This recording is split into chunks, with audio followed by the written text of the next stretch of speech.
Bienvenidos. Para explorar un poco qué pasó antes de la fundación del Banco de la República en Colombia y cuáles fueron los problemas que generaron la crisis en los 30 en Colombia, vamos a tomar entonces la historia de la moneda de Guillermo Torres García de 1945 es el libro. Vamos a tocar diferentes capítulos que están relacionados con el tema a tratar y no todo el libro. Entonces vamos a empezar desde el capítulo 11 que se llama La conversión del papel moneda 1906-1922. El autor nos dice que en 1905 se fundó el Banco Central. Se le concedió la emisión por 30 años de moneda convertible en oro u otra moneda legal. Este no tuvo mucho éxito. La experiencia con el Banco Nacional generó desconfianza, poco dinero circuló por lo que el gobierno terminó adquiriéndolos y los emitió como cédulas de tesorería. El Banco Nacional fue el que se fundó en el siglo XIX, a finales 1980-86, por Rafael Núñez. Colombia tuvo tres regímenes monetarios entre 1903 y 1907, lo cual no es bueno, pues la moneda debe ser estable y el último adoptó diferentes patrones a la vez que complicaban el sistema monetario en lugar de simplificarlo. En 1909 se estableció una junta que se encargaría de la convertibilidad de la moneda, el cambio de billetes deteriorados. Se podía emitir moneda con respaldo en oro, níquel, sus nombres cambiaron. Medio cóndor o doble cóndor en 1912, antes se llamaba libra colombiana, otra se llamaba peso fuerte o peseta y estos pasaron a ser los centavos, de 50 a 20, entre otros. En 1916 empezó la conversión de los billetes viejos a los nuevos. Había 1.027.892.749 pesos. Los nuevos darían un total de 20 millones. Los billetes de 100 se cambiaron por uno y la emisión ya no sería del Banco Nacional. Con la guerra de 1914 hubo afectaciones en las finanzas del país, por lo que se le dieron facultades extraordinarias al presidente que permitieron que el fondo de conversión se destinara a los gastos del tesoro. A pesar de la desconfianza, esta vez se siguieron las reglas y la moneda fue estable. En 1916 se autorizó la acuñación de moneda en caso de que fuera necesario. Las medidas tomadas por el gobierno no fueron suficientes, así que hubo déficit y escasez de moneda que amenazaba con terminar en crisis monetaria.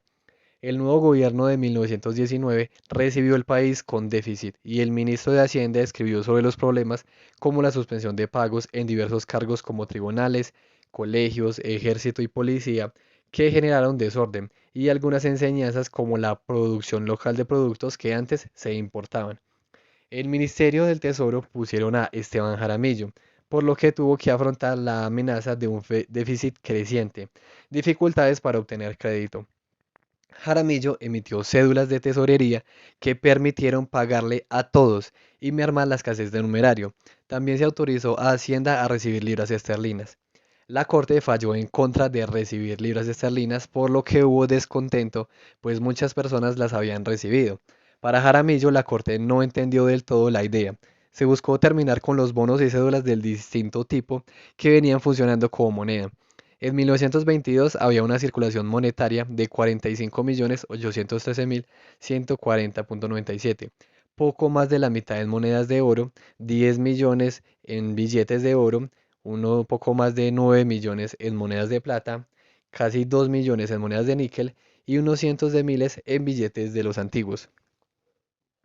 En términos per cápita, la circulación en Colombia era menor a la argentina, a la brasileña y a la chilena. El capítulo 12 se llama El billete convertible 1923-1926. Con la Ley 60 de 1922, Ospina contrató la misión Kemmerer con el fin de crear el Banco de la República. A este se le daría la misión por 20 años. Este se emitiría para comprar oro, letras de cambio, debería tener un 60% de oro en reserva respecto a la circulación de billetes. De no respetar la reserva mínima, pagaría un impuesto que variaba en proporción a la cantidad que haya bajado a ese 60%. El Estado tenía obligaciones como permitirle el libre comercio de oro, no emitir papel moneda adicional o recibir pagos en billetes del banco. Con la fundación del banco había 38 millones de numerario circulante distribuido en 10 millones de papel moneda, casi 3 millones en moneda de oro, casi 10 millones en moneda de plata y poco más de 2 millones en moneda de níquel. un poco más de 3 millones en cédulas de tesorería, 5 millones en bonos del tesoro, unos 635.000 en bonos bancarios y un poco más de 4 millones en cédulas hipotecarias. Los últimos 4 fueron retirados paulatinamente con el papel moneda, no se hizo lo mismo. Hay dos opciones de banco emisor, una plural donde los bancos que cumplan los requerimientos de ley pueden emitir y el monopolio donde uno solo emite. El banco le dio mayor elasticidad a la moneda colombiana. Este debe regular la circulación teniendo en cuenta algunos parámetros y la emisión se hace en operaciones con el Estado, bancos accionistas y el público.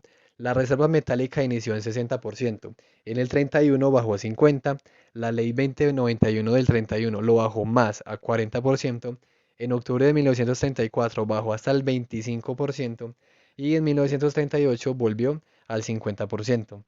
Ese autor pues toca algunos de los puntos que ya mencionamos en la historia del Banco de la República, por lo menos la que tocamos desde la fundación hasta el 33 más o menos, o sea, la primera década de la historia.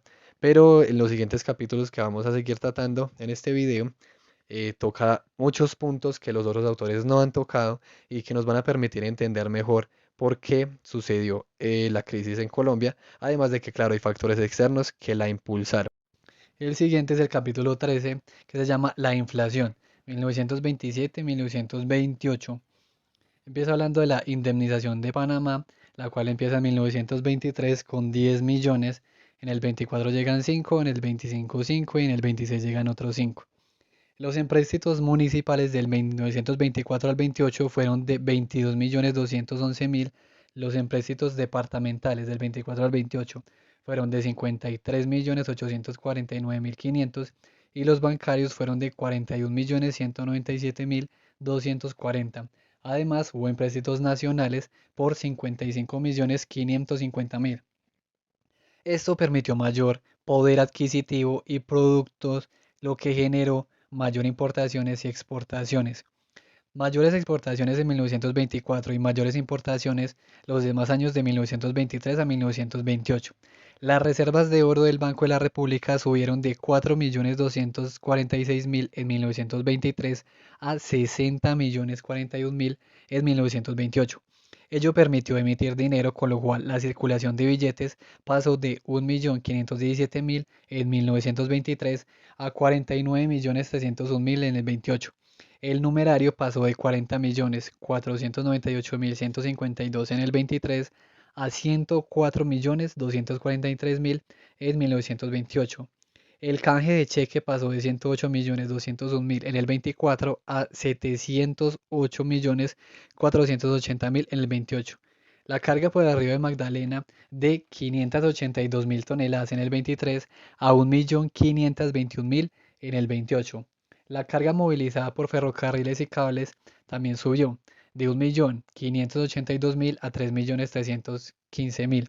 Los depósitos en el Banco de la República de 1.084.000 a 10.395.000. Lo anterior generó disminución del poder adquisitivo interno y con ello inflación. Entre 1923 y 1928 en Bogotá destacó la inflación de productos de origen animal. En Barranquilla destacó el tercer grupo, que es panela, azúcar, plátanos, papas y yuca. En Bucaramanga no hubo casi inflación del grupo 2, que es una clasificación que hizo Guillermo Torres, que toma el Banco de la República. Ese grupo 2 incluye productos animales. La deflación del tercer grupo es inflación del primero, es arroz, frijoles, harina de trigo, maíz y café. En Cali sucedió lo mismo que en Bucaramanga. En Cartagena, pequeña inflación del grupo 2 y deflación del 1 y 3. Cúcuta, inflación en primer grupo. Ibagué, de las mayores del país, destacando el tercer grupo, tanto dentro de la ciudad como en el país, al ser la mayor inflación. En Manizales destaca el primer grupo, el segundo no tuvo y el tercero tuvo deflación. En Medellín destaca el grupo 2 y deflación en el tercero.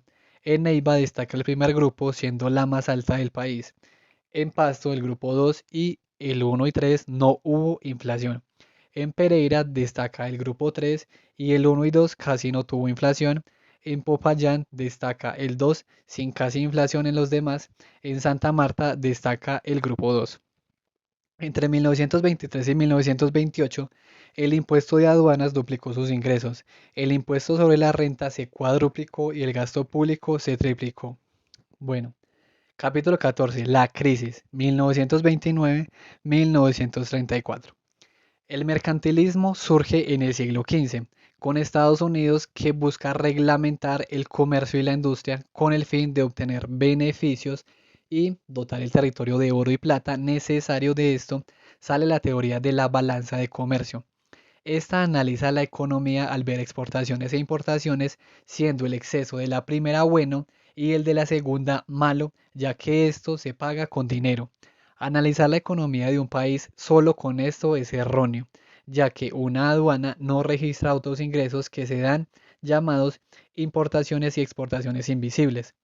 La balanza comercial es más acertada, pues los créditos a favor de un país que generan las exportaciones y otras actividades se mide con su pasivo, que son las deudas contraídas por importaciones, entre otros.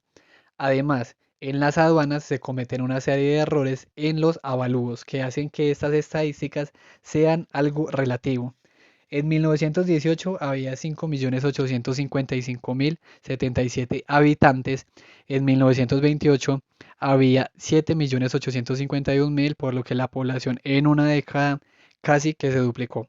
Las importaciones en este periodo subieron un 122.47%, mientras sus exportaciones lo hicieron solamente en un 17.02%.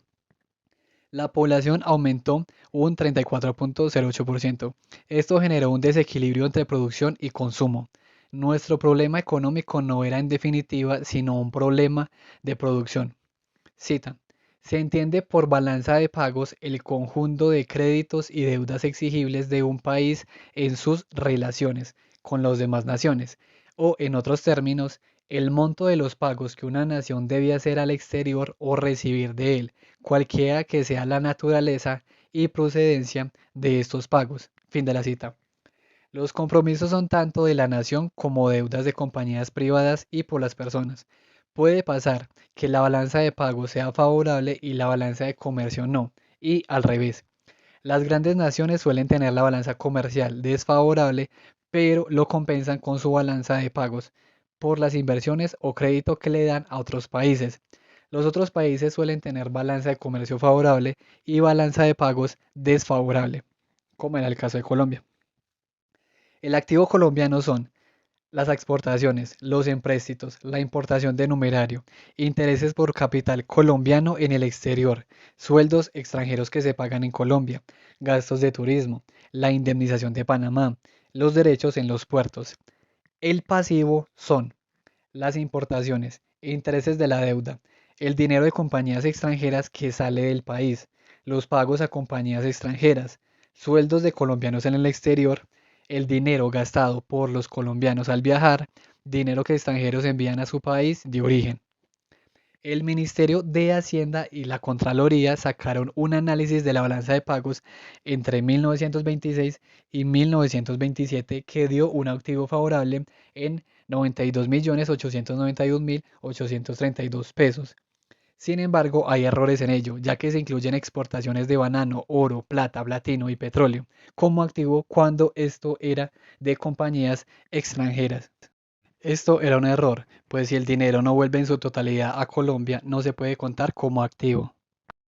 Estas exportaciones fueron de 84.624.996 pesos, de las cuales se estimó un pasivo de 15.944.247 pesos al calcular que el 81.16% de las divisas volvían al país cuando la realidad era distinta. Del banano volvía el 50%, del oro, plata y platino el 40% y del petróleo nada. Teniendo en cuenta esto, el pasivo en realidad fue de 61.036.766. El pasivo por los fletes de exportación también tiene errores que hacen que pase de 4.640.000 más otros 4.422.477 pesos que se omitieron para un total real de 9.062.477 pesos. Hay que sumarle otras omisiones por servicios de correos y por viajes que hacen que el activo pase de 92.891.832 iniciales a 19.544.829 pesos. A esto hay que sumarle que los empréstitos se usaron para mostrar una balanza de pagos artificialmente favorable, con lo cual, una vez agotados estos, el desequilibrio se hizo sentir. Sin crédito externo, el saldo desfavorable de la balanza de pagos se tuvo que pagar con oro. Con ello, las reservas de oro del banco bajaron de 60.041.000 en el 28 a 50.937.000 en el 29, 29.904.000 en el 30, 19.256.000 en el 31 y 15.824.000 en el 32. Con ello, los billetes en circulación, teniendo en cuenta que estamos bajo patrón oro, pasaron de 49.302.000 en el 28 a 45.712.000 en el 29, 29.289.000 en el 30, 21.902.000 en el 31, 18.572.000 en 1932. El numerario circulante pasó de 104.243.000 en el 28 a 55.266.000 en el 32. Debido a lo anterior, el poder adquisitivo de la moneda subió y los precios bajaron. Entre 1928 y 1932, las exportaciones e importaciones bajaron. En el 30, 31 y 32, las exportaciones superaron las importaciones. La carga transportada por el río Magdalena, ferrocarriles y cables bajó de 1928 al 32. En las 14 ciudades analizadas para 1932, los precios habían bajado incluso por debajo de los de 1923. Algunas ciudades lo experimentaron antes, como Manizales, Barranquilla, Bucaramanga, Cali, Cartagena, Medellín, Pereira y Popayán. La consecuencia fue una crisis fiscal, a la que se sumó el hecho de que en 1929 se proyectó un presupuesto de 106.120.106 pesos, del cual 36.153.000 vendrían de empréstitos que no se consiguieron.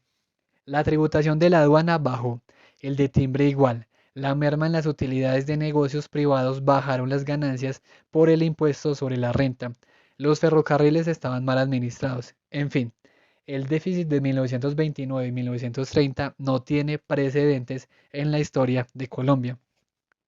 Hubo que restringir los gastos, crear nuevos impuestos, subir algunos impuestos ya existentes, emitir deuda interna y buscar un empréstito a corto plazo.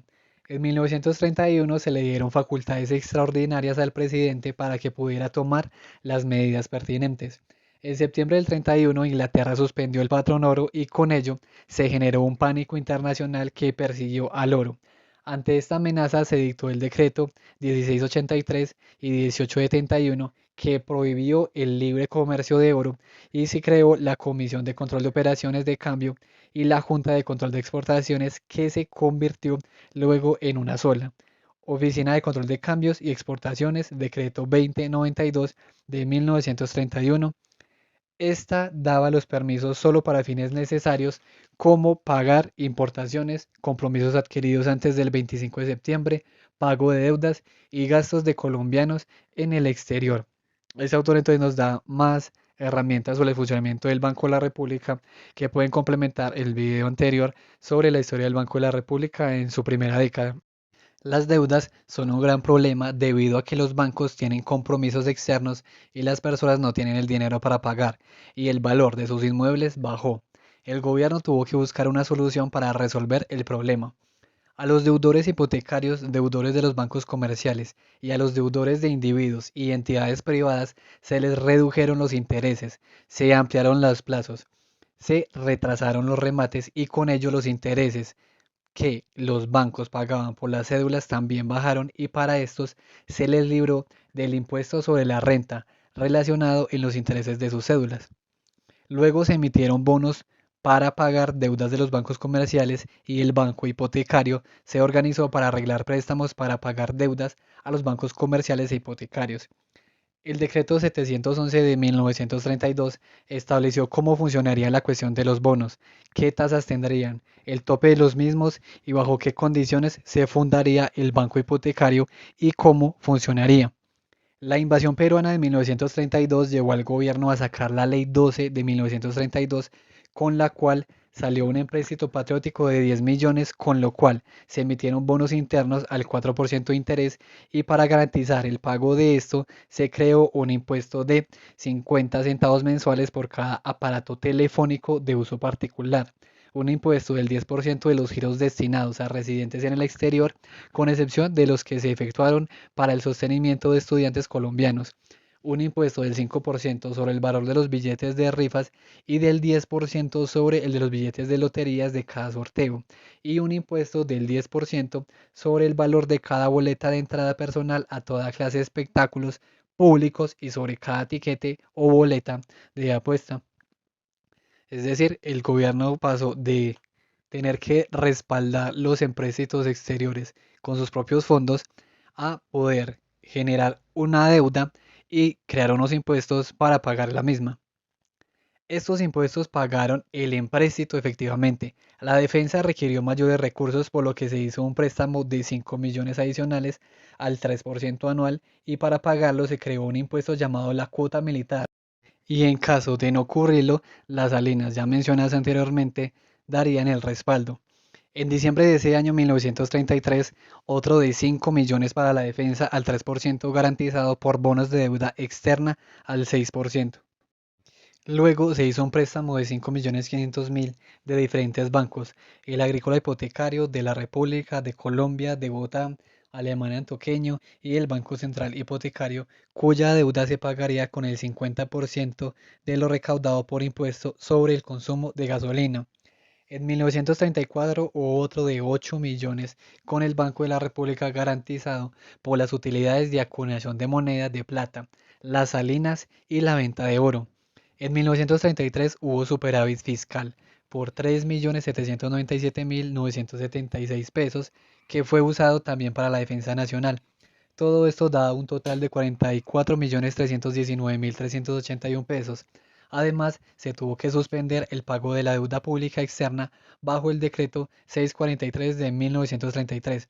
La guerra con Perú trajo beneficios económicos para el país: el restablecimiento del dominio del trapecio amazónico, obras que fomentaron el desarrollo en esa región, y el numerario subió a 55.266.000 en el 32. Para 1933 fue de 73.367.000, y para 1934 de 83.338.000 pesos. Con ello los precios subieron, pero en general estuvieron por debajo de los de 1923. Bogotá fue la única ciudad que en los tres grupos superó a los precios de 1923, Ibagué lo superó en el grupo 1 y 3, Neiva 1 y 3. Cita: en Colombia, la contracción monetaria hizo grandes estragos, mayores sin duda de los que había causado la inflación. Fin de la cita. Esteban Jaramillo, ministro de Hacienda: para contrarrestar esto, el gobierno llevó a cabo una serie de acciones para mermar el poder adquisitivo de la moneda. Esto se sumó a la depreciación del dólar, que hizo subir el precio del oro y el café, lo cual le dio más ingresos a los cafeteros y mineros. El gobierno estaba tomando medidas para mejorar la situación, sin embargo fue la defensa nacional lo que mejoró la situación más rápidamente. Cita: la defensa nacional, con la movilización de recursos que ella implicó, fue el principal y determinante motivo para la mejora efectiva de nuestra situación económica. Y aquí terminan estos 3 capítulos del libro de Guillermo Toro.